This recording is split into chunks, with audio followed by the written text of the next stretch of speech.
2020년 10월 31일 새벽 설교 말씀입니다. 시편 39편 1절에서 13절까지 말씀입니다.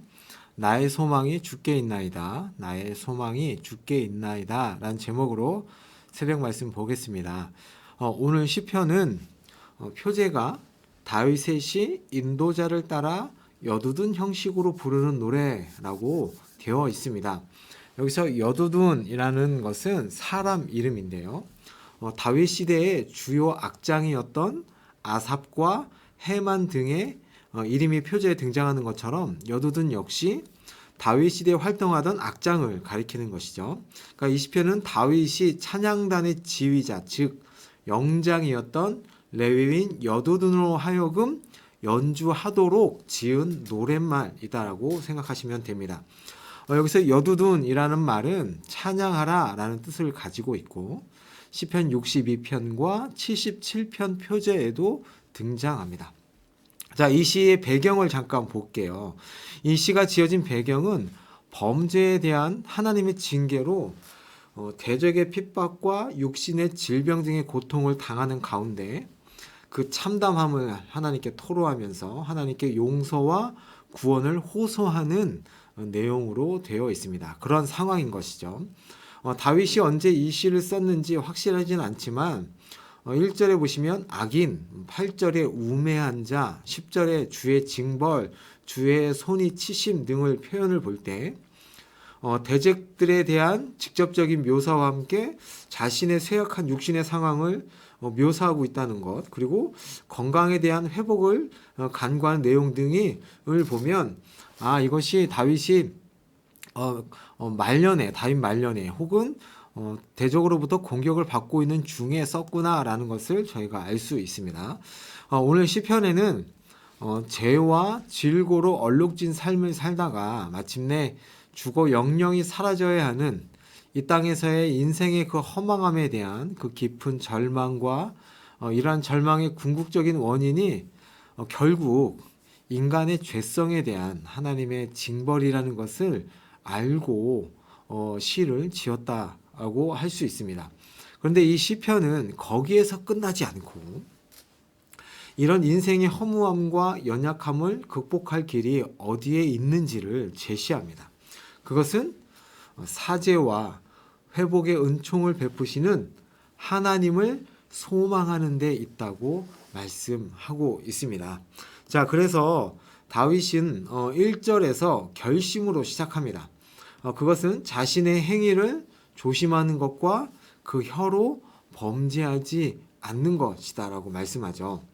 자신의 삶의 자세나 생활 방식을 스스로 통제하고 절제하며 성찰한다라고 결심을 합니다.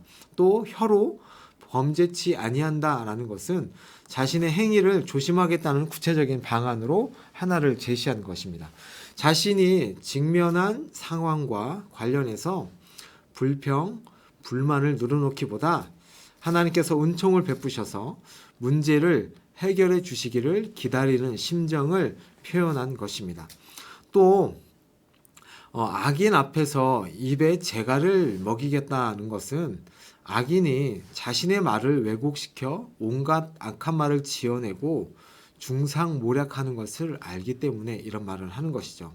자, 2절을 보시면 악인들의 모든 비방과 거짓 증언 앞에서도 마치 벙어리처럼 철저하게 침묵으로 일관하는 모습을 하고 선한 말도 바라지 아니하니 나에게 근심이 더한다라고 고백을 하고 있습니다.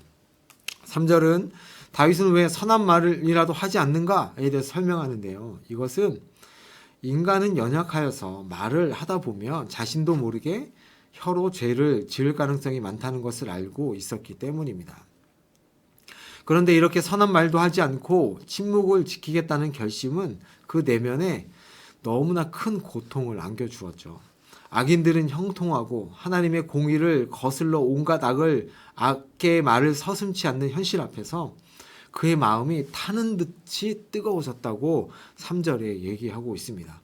그 뜨거워져서 격해진 감정을 이제는 통제할 수 없어서 작은 소리로 읊조리다가 그 소리에 불이 붙어서 큰 소리로 이제 외칩니다. 누구에게 외치냐면 그 악인들에게 외치는 것이 아니라 바로 4절에 보시면 하나님을 향해 외칩니다. 그 얘기는 하나님을 향해 기도하는 것입니다. 주님, 내 자신이 하나님 앞에서 얼마나 유한하고 연약한 존재인지를 주님 알게 하여 주옵소서. 나의 인생의 끝이 언제인지 알게 하여 주옵소서라고 4절에 기도하고 있습니다.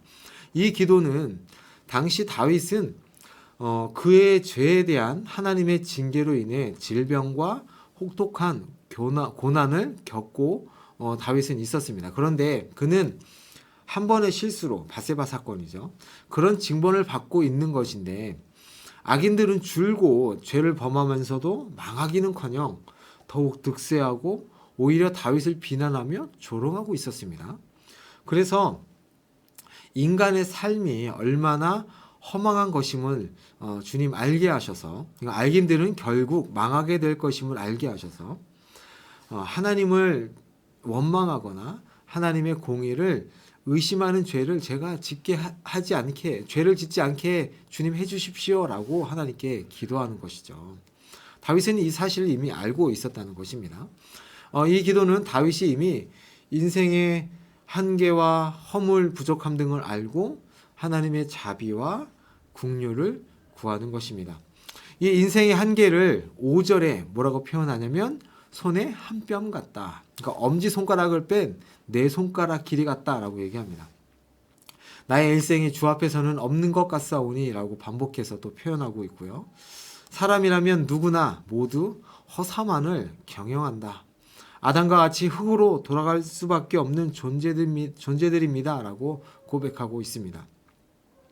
사람이 든든히 선 때에도, 인생의 최절정기에 있는 때에도 인생은 허사뿐입니다 라고 5절에 고백합니다. 그러나 다윗은 이러한 내용을 통하여 보다 강조하려는 것은 그 모든 상황들을 주관하시는 하나님은 영원 불변하시며 하나님 안에서만 이처럼 허무한 인생의 의미가 무엇인지를 발견할 수 있다고 얘기하고 있는 것이죠. 자, 6절을 보시면 인생들이 모두 그림자 같은 허탄한 삶을 살면서도 그 삶이 항상 바쁘고 분주함을 피력하고 있습니다. 재물과 명예와 권력 등 모든 것을 추구하고 쌓아올린 것들이 결국에는 누가 거두어 갈지를 알지 못하는 그런 인생이다.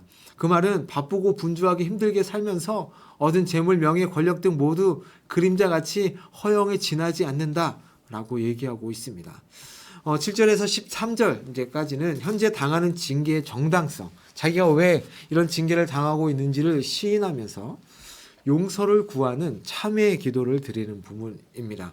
그러면서 7절에 다윗은 자신의 소망이 오로지 하나님께 있다는 고백을 드리고 있죠. 주여, 이제 내가 무엇을 바라리요? 나의 소망은 주께 있나이다. 7절 원문에는요, 히브리 원문에는 그러므로 이제라는 단어가 있습니다. 그 말은 앞절 4에서 6절의 내용에는 나는 이렇게 한다는 것이죠. 인생의 허무와 무상함에 대한 인식을 거쳐 결론적으로 도달한 것은 오직 여호와 하나님만이 유일하고 영원 불변하신 소망이다라고 얘기하는 것입니다. 인생살이 살아보니 인간이 진정으로 소망해야 할 바는 세상이 아니고 하나님께 있음을 확신하는 것입니다. 주여, 내가 무엇을 바라리요? 자, 8절부터 마지막 절까지는 현재 다윗이 당하는 고난은 당연한 것임을 시인하고 하나님께 용서를 구하고 현재 처한 상황에서 회복시켜 주실 것을 간구하는 것입니다. 참된 소망이 하나님께 있음을 깨달은 다윗은 자신이 먼저 해야 할 일은 하나님께 지은 죄를 용서받는 것이었습니다. 그래서 자신의 죄, 하나님의 뜻을 거스르며 하나님의 통치를 거부했던 죄를 용서해 달라고 고백합니다. 우리 인간이 짓는 범죄의 핵심 내용이 뭐냐면 하나님의 통치를 거부하는 것입니다.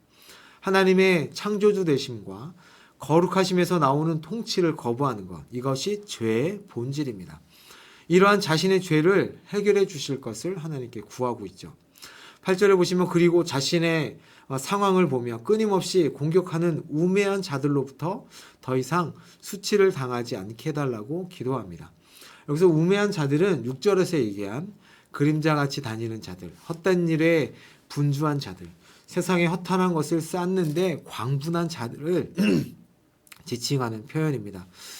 세상적으로 볼 때 이들은 나름대로 잘 나가는 사람들일 것입니다. 그러나 하나님의 시각으로 볼 때는 우매한 자, 바보, 어리석은 자들일 뿐입니다. 자, 다윗이 내가 잠잠하고 입을 열지 않는 것은 주께서 이를 행하신 까닭이니이다 라고 9절에 고백하고 있는데요. 이것은 1절과 2절에서 말을 하지 않고 침묵했던 것에 대한 이유를 설명하는 것입니다. 하나님께서 자신의 모든 상황을 섭리하고 계시기 때문에 고백하는 것이죠. 자신이 겪고 있는 극한의 상황들 앞에서 불평하거나 항의하지 않겠다는 표현이기도 합니다. 겸손히 하나님의 뜻을 받아들이겠습니다 라는 고백입니다. 그러면서 10절에 기도합니다. 주님의 채찍을 나에게서 떠나게 하옵소서. 내가 망하게 되었습니다. 속히 나를 구원해 주옵소서라고 기도합니다. 하나님께서 죄인을 징벌하시는 채찍을 휘두르실 때 인간의 건강, 풍성한 소유, 부귀, 영화, 기쁨과 행복 등 모든 것이 좀 먹듯이 무용지물이 되고 부지불식간에 소멸되고 만다는 사실을 11절에도 표현하고 있죠. 그래서 모두 헛될 뿐이다 셀라라고 찬양을 합니다. 그러면서 12절에 이러한 참담한 지경에 빠져 있는 이는 자신을 향하여 잠잠하지 마시기를 호소하고 있는 것이죠. 왜냐하면 창조주 하나님 앞에 나그네가 되고 거류자가 된 모든 조상들과 같이 되어 있기 때문입니다. 이 얘기는 뭐냐면 자기 조상들과 아브라함과 같은 하나님이 택하신 백성이 아닙니까?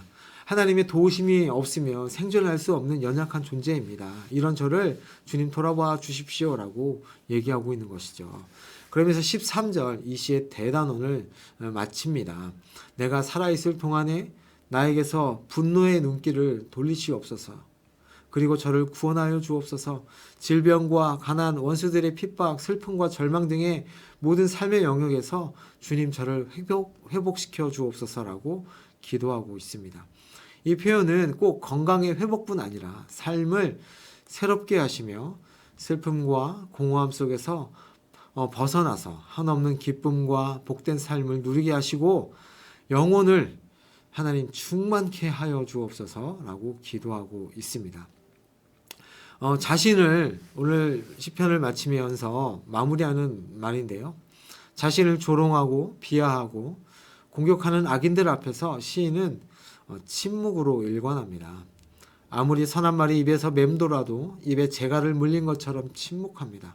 아무리 선한 말이라도 악하게 이용될 수 있다는 것을 알기 때문에 침묵하는 것이죠. 그러나 하나님을 향해서는 입을 엽니다. 인생의 허망함을 토로하지만 결국 하나님께서 개입하시기를 간구합니다. 왜냐하면 참된 소망은 주님께 있기 때문입니다. 죄로 인해 하나님께 징계를 받아 고통받는 현실이지만 하나님의 용서와 자비를 구하고 회복시켜 주시기를 기도하는 오늘 시인과 같이 우리 남문교회 성도님도 그렇게 살아가시기를 예수님의 이름으로 축복합니다. 아멘. 제가 잠시 기도하겠습니다.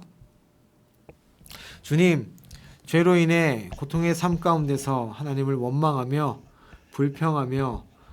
불평하지 않게 하시고 그 죄를 인정하고 하나님의 선하신 섭리를 인정하며 저희가 살게 하여 주옵소서. 그럼에도 불구하고 오직 소망이 주님께만 있다고 주님께만 있음을 믿고 고백하며 주님을 따라가는 저희들이 되게 하시고 남은 생을 주님을 바라며 살게 하여 주옵소서. 주님께서 주시는 소망을 가지고 살아가는 저희들이 되게 하여 주옵소서. 예수님의 이름으로 기도합니다. 아멘.